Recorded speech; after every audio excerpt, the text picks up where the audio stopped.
Good morning to all you awesome people. I welcome you all on our YouTube channel JPSC Simplified. Let's crack JPSC.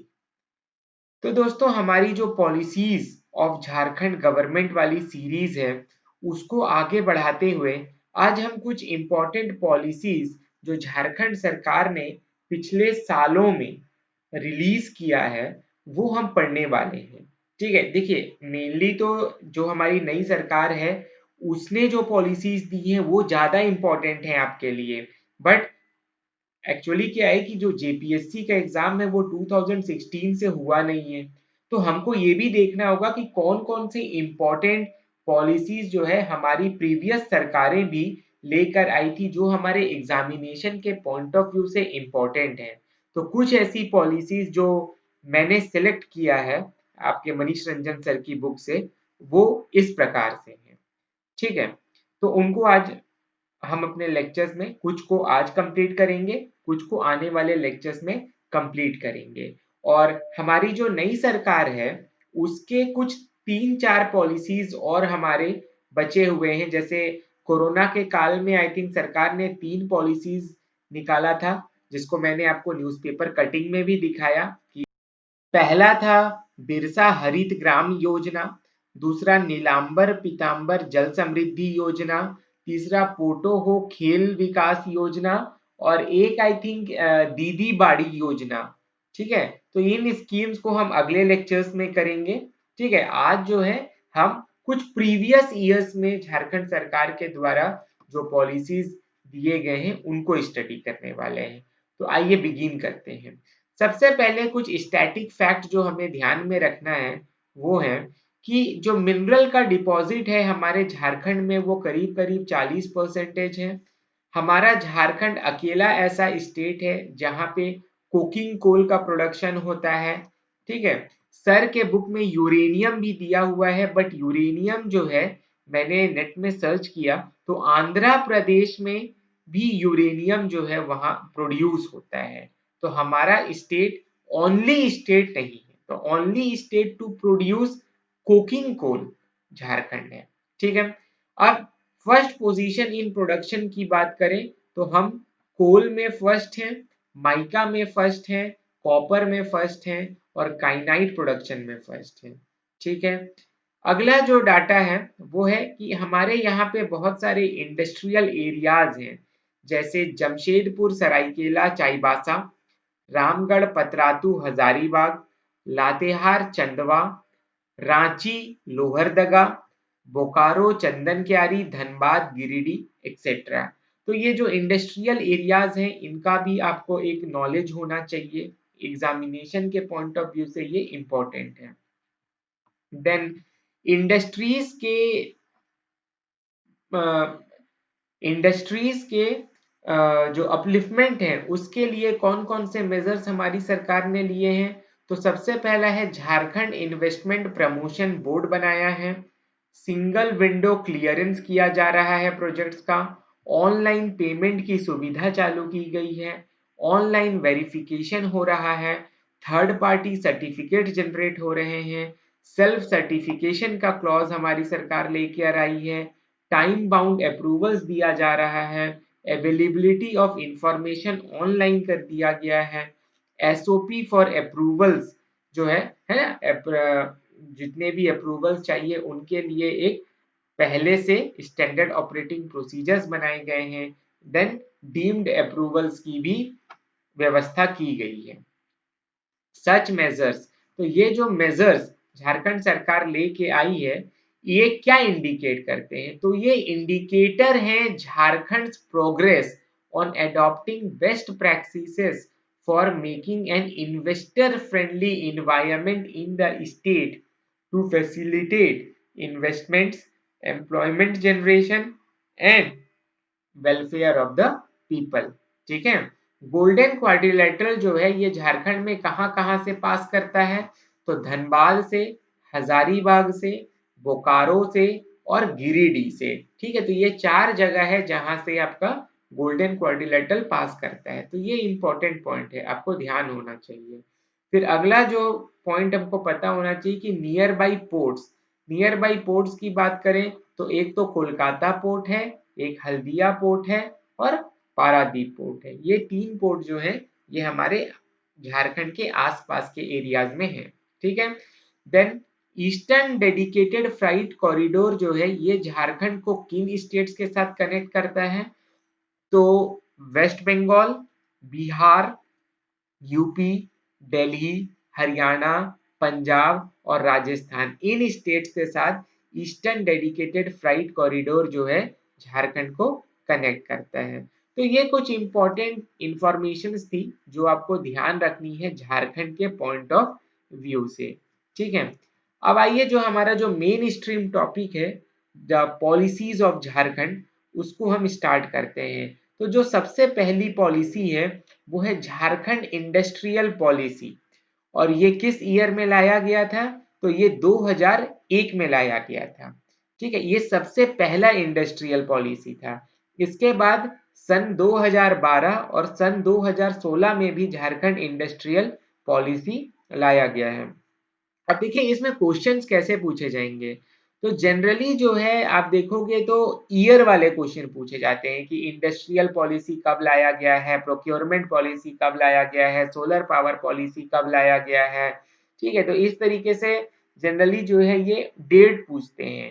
ठीक है, details में उतना ज्यादा नहीं जाएंगे, अगर डिटेल्स में जाएंगे भी तो ज्यादातर इस सरकार के द्वारा जो पॉलिसीज लेके आई गई हैं उनके बारे में ही पूछा जाएगा। इन पॉलिसीज से डिटेलिंग वाले क्वेश्चंस आने की संभावना जो है वो बहुत कम है। ठीक है, हाँ मेंस के पॉइंट ऑफ व्यू से ये आपके आंसर्स को एनरिच करने में जरूर मदद कर सकता है। तो इनके नीटिग्रिटीज आप थोड़े मोड़े जरूर ध्यान में रखिएगा। ठीक है, तो इंडस्ट्रियल पॉलिसी ऑफ 2001 के अंदर अपन को क्या देखना है? सबसे पहले तो ये ध्यान रखिएगा कि ये पहली इंडस्ट्रियल पॉलिसी थी। ठीक है, दूसरा इसका ऑब्जेक्टिव क्या था? तो using states minerals and other natural resources achieve 10% growth rate. कितना ग्रोथ रेट? 10% growth rate. ठीक है, to make state attractive destination for domestic and foreign investment, to improve basic infrastructure and to generate employment by development of MSME sector। तो ये जो है objective था आपके Jharkhand industrial policy का।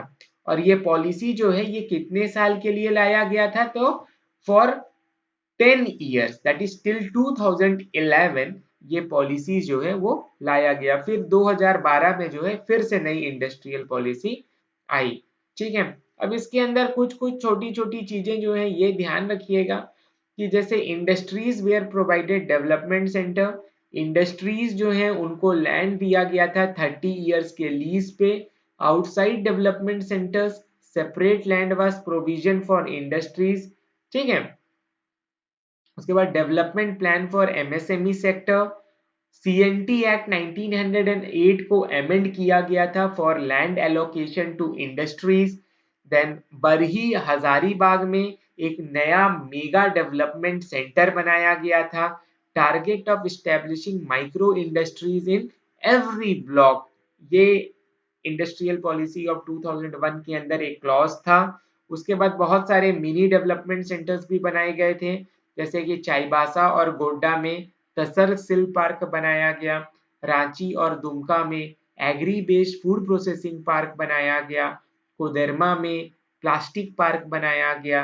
नामकुम ततीसिलवई में इलेक्ट्रॉनिक पार्क और केमिकल पार्क बनाया गया। धनबाद में एक्सपोर्ट इंकरेजमेंट पार्क और रांची जमशेदपुर में software technology park, biotech and hubs park बनाए गए। ठीक है, तो ये हो सकता है कि आपको मैथ्स द कॉलम में पूछ दे। ठीक है, तो आपको पता तो होना चाहिए यार एटलीस्ट कि कम से कम मिनी डेवलपमेंट सेंटर्स ना कौन से एरिया में कौन सा मिनी डेवलपमेंट सेंटर बनाया गया, मेगा डेवलपमेंट सेंटर कहाँ बनाया गया, कितने साल के लिए जमीन लीज पे दिया गया था, और कुछ कुछ नीति मतलब ऑब्जेक्टिव्स हो गए। और ये फर्स्ट इंडस्ट्रियल पॉलिसी था। इतना थोड़ा सा ध्यान रखिएगा, है ना, क्योंकि आप बोल नहीं सकते कि यार हो सकता है कुछ पिछले पॉलिसीज से आपको क्वेश्चन दे दे, बट ज्यादातर मुझे जो पॉसिबिलिटी दिखती है वो कि या तो आपको ईयर पूछेगा या तो ज़्यादा से ज़्यादा यही छोटी-मोटी चीज़ें, और मैक्सिमम जो चांसेस है अगर पॉलिसीज की निटी-ग्रिटीज से सवाल आती हैं तो वो नए वाले जो पॉलिसीज हैं, जो कि अभी के 10 पॉलिसीज जो झारखंड सरकार ने अपने 1 साल कंप्लीट होने के उपलक्ष्य पे दिया है, और उनके द्वारा जो बजट लाया गया है और इकोनॉमिक सर्वे उसमें जो पॉलिसीज मेंशन्ड है, और उसके बाद जो कोविड के टाइम पे जो 4 पॉलिसीज झारखंड सरकार लेके आई है, अगर पूछा जाएगा तो इन्हीं में से ही ज्यादा चांसेस है, बट वी नेवर नो, कहीं से भी पूछा जा सकता है। ठीक है, तो इतना चीज आपको झारखंड इंडस्ट्रियल पॉलिसी के बारे में पता होना चाहिए। और हाँ, एक चीज और, कुछ कुछ जो है पॉलिसीज के बीच में देखिएगा आपको एब्रीविएशंस आएंगे, तो उसके फुल फॉर्म्स भी आप जरूर ध्यान रखिएगा, क्योंकि ऐसे क्वेश्चंस भी आपको पूछ सकते हैं। जैसे सबसे पहला है रियाडा, RIADA, इसका फुल फॉर्म है Ranchi industrial area development board. ठीक है, दूसरा AIAD, ये है Adityapur industrial area development board. ठीक है, फिर है BIADA, BIADA, Bokaro industrial area development state khadi board. ठीक है, देन है JIDCO Jharkhand industrial infrastructure development corporation. ठीक है, then we have Jharcraft, Jharcraft stands for Jharkhand silk textile and handicraft corporation limited. क्या है Jharcraft? Jharkhand silk textile and handicraft corporation limited. तो इस तरीके के एब्रीविएशन के फुल फॉर्म भी आपको पूछे जाते हैं, तो इसको भी आप ध्यान रखिएगा। ठीक है, अब हम आ जाते हैं अपनी अगली पॉलिसी, जो कि है new domicile policy of Jharkhand, और ये किस ईयर में लाया गया था? तो ये सन 2016 में लाया गया था। ठीक है, तो ये जो टाइमलाइन है ना, ये बहुत इंपॉर्टेंट है, और इसका जो निटिग्रिटी है वो क्या था कि it enables any person living in the state for the last 30 years. कितने years? For the last 30 years to enjoy benefit as a permanent resident, that is a Jharkhandi. ठीक है, इसका मतलब है कि new domicile policy of Jharkhand जो कि 2016 में लाया गया था, ये इनविसेज करता है कि कोई भी मतलब जो 30 ईयर से झारखंड में रह रहा है उसको परमानेंट रेसिडेंट का दर्जा दिया जाएगा। ठीक है, उसके बाद youth under domicile policy will get preference in third and fourth grade employment categories, मतलब ग्रुप सी और ग्रुप डी में जो झारखंड के परमानेंट रेसिडेंट हैं उनको प्रेफरेंस दिया जाएगा।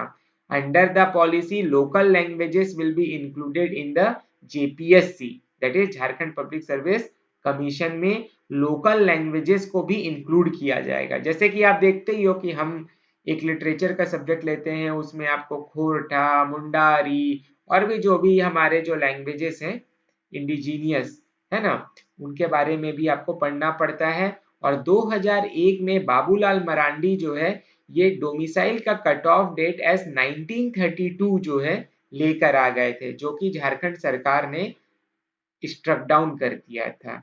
ठीक है, तो इतना इंफॉर्मेशन जो है ये new domicile policy of Jharkhand के बारे में ध्यान रखिएगा।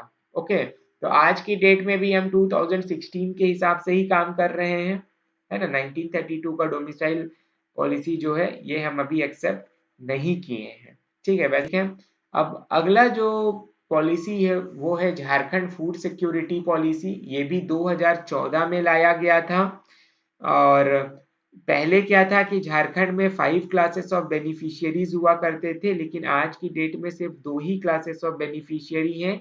एक है आपका अंत्योदया क्लास और एक है आपका प्रायोरिटी क्लास। अंत्योदया क्लास जो है उसको 35 kg ऑफ फूड ग्रेन पर फैमिली पर मंथ मिलता है, और प्रायोरिटी क्लास में 5 kg पर पर्सन पर मंथ मिलता है। ठीक है, तो आज की डेट में झारखंड में सिर्फ यही 2 क्लास ऑफ मतलब जो फूड सिक्योरिटी के हिसाब से सिर्फ इन्हीं 2 क्लासेस में कैटेगराइज किया गया है लोगों को। ठीक है, अब फूड सिक्योरिटी एक्ट का जो फायदा है वो लेने के लिए क्या क्या इंपॉर्टेंट पॉइंट्स हैं, तो एक तो आधार और मोबाइल ऑफ बेनिफिशियरीज जो है वो लिंक्ड होना चाहिए, इलेक्ट्रॉनिक वेइंग मशीन होना चाहिए PDS शॉप्स में, GPS tracking of door step delivery vehicles. उसके बाद हमारे झारखंड में अगर हम देखें तो ग्रामीण में 86.48% ऑफ पीपल जो है वो झारखंड की फूड सिक्योरिटी पॉलिसी के अंदर आते हैं और अर्बन सेक्टर में करीब करीब 60.20 परसेंट जो है इस एक्ट के तहत कवर्ड है। तो टोटल झारखंड के पॉपुलेशन का 80%, 80.16% टू बी प्रेसाइज पॉपुलेशन जो है ये फूड सिक्योरिटी एक्ट के तहत आता है। तो मतलब आप सोचिए कि more than 3/4 of the population, मतलब हमारी झारखंड की जो टोटल पॉपुलेशन है सेंसस 2011 के हिसाब से वो है 3.29 करोड़ और उसमें से 2.65 करोड़ पीपल जो हैं ये फूड सिक्योरिटी के दायरे में आते हैं। तो ये हमारे झारखंड के लिए बहुत ही चिंताजनक एक विषय है कि भाई इतनी बड़ी जनसंख्या में लोग जो है ये फूड सिक्योरिटी एक्ट के तहत आते हैं। ठीक है, इसका मतलब क्या है कि उनका जो इनकम लेवल है वो बहुत ज़्यादा ही कम है। ठीक है, तो इसीलिए हमें झारखंड में more and more employment opportunities जो है जनरेट करने की दरकार है। अब आगे बढ़ते हैं। इसमें जो बेनिफिशियरीज हैं वो सेंसस 2011 के डाटा के हिसाब से दिए गए हैं। स्टेट में जो राइस और व्हीट है इस फूड सिक्योरिटी एक्ट के तहत वो 1 रुपीज पर केजी पे दिया जाता है। देखिए सेंटर से हमें राइस जो है ये 3 रुपीज पर केजी और व्हीट 2 रुपीज पर केजी के हिसाब से मिलता है। बट जो हमारी स्टेट गवर्नमेंट है वो राइस और व्हीट दोनों को ही सब्सिडाइज करती है और 1 रुपए पर केजी के हिसाब से लोगों को डिस्ट्रीब्यूट करती है। उसके बाद इस फूड सिक्योरिटी एक्ट से रिलेटेड अगर कहीं हमको कंप्लेन करना होगा तो वो हम डिस्ट्रिक्ट कंप्लेन ऑफिसर के पास कर सकते हैं। ठीक है, नाउ इसके तहत बहुत सारे नए गोडाउन्स बनाए गए हैं झारखंड के अलग अलग डिस्ट्रिक्ट्स में। जो बीपीएल फैमिली है अगर वो 65 ईयर्स ऑफ एज से ज्यादा है उसमें मेंबर्स तो उनको 10 केजी ऑफ फ्री राइस और 50 पैसे पर लीटर केरोसिन देने का भी प्रावधान है। ठीक है, if not provided entitlement beneficiary will be provided security money. अगर उनको एंटाइटलमेंट नहीं मिलता है ना, तो वो सिक्योरिटी मनी के लिए भी क्लेम कर सकते हैं। प्रेग्नेंट और लैक्टेटिंग मदर्स जो हैं उनको बर्थ से लेके 6 महीने तक फ्री फूड दिया जाता है आंगनबाड़ी केंद्र से और मिनिमम 6,000 रुपीज जो है वो भरण पोषण के लिए दिया जाता है। 6 मंथ से 6 इयर्स के टाइमलाइन में आंगनबाड़ी केंद्रों से उनको फ्री फूड दिया जाता है। इस टाइम में उनको जो 6,000 रुपए हैं अब वो नहीं मिलते और 6 साल से 14 साल की उम्र में मिड डे मील दिया जाता है या 8th क्लास मतलब 6 साल से 14 साल या 8th क्लास में जब लड़की पहुंच जाए तब तक जो है वो मिड डे मील दिया जाता है। उसके बाद जो है ये मिड डे मील का कंसेप्ट जो है खत्म हो जाता है। ठीक है, और वुमेन एम्पावरमेंट के लिए हमारी जो सरकार है वो बहुत कुछ कर रही है। जैसे उन्होंने जो राशन कार्ड है वो वुमेन के नेम पे चालू किया है ना। अगर फैमिली में कोई वुमेन नहीं है या वुमेन 18 साल से कम उम्र की है तब रेशन कार्ड जो है वो मेल मेंबर के नाम पे बनाया जाता है। लेकिन वो भी कब तक, जब तक जो वुमेन है उस फैमिली में वो 18 साल की उम्र अटेन नहीं कर लेती। अगर वो 18 प्लस होती है तो जो राशन कार्ड है वो वुमेन के नाम पे ट्रांसफर हो जाता है। ठीक है, तो इससे क्या होता है कि वुमेन जो है उनके पास एक फाइनेंशियल एम्पावरमेंट भी रहता है।